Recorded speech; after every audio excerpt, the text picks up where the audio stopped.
Well, I'm quite intimidated to stand amongst their Swingle singers.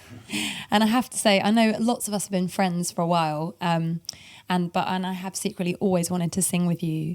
So thank you so much for letting me sing with you today. It's amazing, thank you. I know there's so many amazing writers in the group. So has it been hard to transition from sort of doing the covers into doing the original stuff? What's that been like? We still do some of the Bach stuff in our shows, and actually stuff kind of from the whole history of the group. But I think it definitely informs you, like when you're doing the auditions to join the group, when you first join the group, you learn all this older repertoire, and it kind of teaches you what the sound is of the group. And it's like by learning other people's arrangements from the past, you get a sense of like what the stamp is on the group. And I think that in a way gives us the freedom to write whatever we want, because we feel like we're definitely in that school.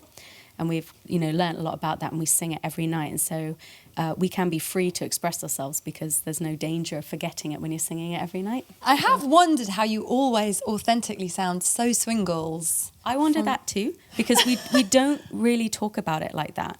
Like we always try and serve whatever we're singing at the time and try and make that legitimate. And that's not always like, oh, this is a jazz piece, so it has to be legitimately jazz, but this has to be legitimately us. And we try and write things to be that way.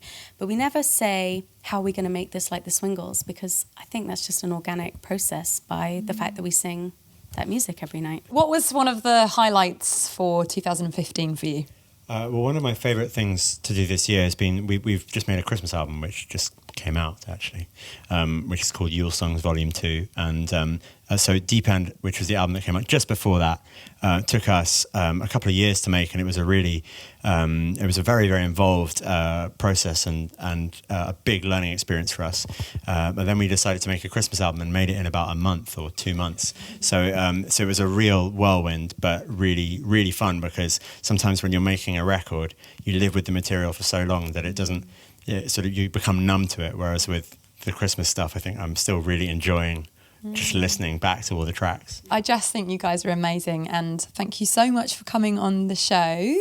What a great... Having us, yeah. And thanks for singing with us. Yeah, it was amazing, thank you.